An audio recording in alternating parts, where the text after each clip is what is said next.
Benvenuti in questo video istruttivo sull'installazione del nuovo ammortizzatore anteriore E-Ride di Arnott per Land Rover Range Rover L405 con CVD. Vi guideremo attraverso il processo per garantire un'installazione sicura e senza intoppi. Prima di iniziare, accertarsi di aver adottato le necessarie misure di sicurezza riportate nel manuale d'uso del veicolo.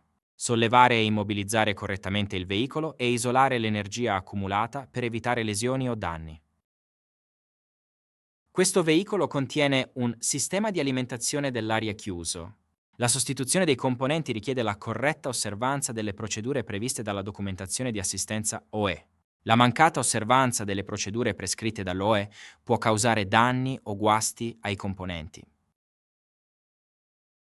Iniziare impostando lo sterzo in posizione diritta. Quindi sollevare il veicolo e rimuovere la ruota anteriore interessata. Scollegare il collegamento elettrico dalla parte superiore dell'ammortizzatore, premendo sulle due linguette e tirando verso l'alto. Allentare e rimuovere il tubo dell'aria dalla parte superiore dell'ammortizzatore e rimuovere il raccordo del tubo dell'aria. A tal fine, aprire la pinza e il raccordo rimanente scivolerà via dal tubo dell'aria. Ora allentate e rimuovete il filo del sensore e la staffa del tubo del freno. Successivamente, allentare e rimuovere il bullone di montaggio dell'ammortizzatore inferiore e rimuovere la staffa del filo del sensore.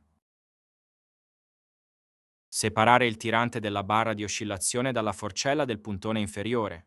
Individuare e rimuovere il dado del giunto sferico del braccio di controllo superiore e separare il giunto sferico dal gruppo del fuso. Successivamente, allentare e rimuovere i dadi di montaggio superiori e allentare la forcella dell'ammortizzatore. Ora tirate il gruppo del fuso verso l'esterno e rimuovete l'ammortizzatore. La rimozione è ora completa. Non rimuovere il raccordo dell'aria dall'ammortizzatore. Ciò potrebbe causare danni e invalidare la garanzia.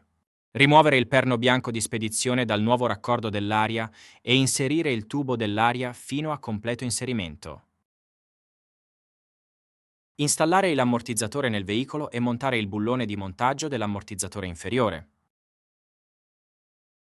Ora reinstallare il braccio di controllo superiore sul gruppo del fuso e serrare la forcella dell'ammortizzatore.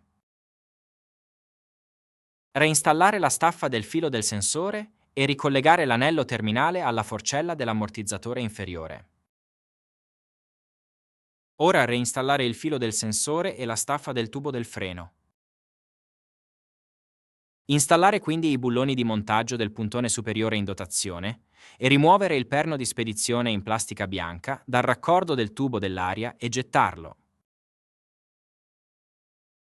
Installare la linea dell'aria nel raccordo della linea dell'aria. A tale scopo, rimuovere e smaltire il perno di trasporto. Inserire quindi il tubo dell'aria nel raccordo e premere fino a quando non è saldamente inserito. Con la linea dell'aria inserita, tirare la linea dell'aria verso l'esterno per bloccare e garantire un collegamento sicuro. Ora reinstallare il collegamento elettrico, assicurandosi che la spina sia orientata in modo appropriato ai terminali elettrici del puntone. Infine, reinstallare la ruota per completare l'installazione. Grazie per aver seguito la nostra guida all'installazione del puntone pneumatico anteriore E-Ride per una Land Rover Range Rover L405. Una corretta installazione garantisce la longevità e le prestazioni del sistema di sospensione del veicolo. Rimanete al sicuro e riparate con piacere.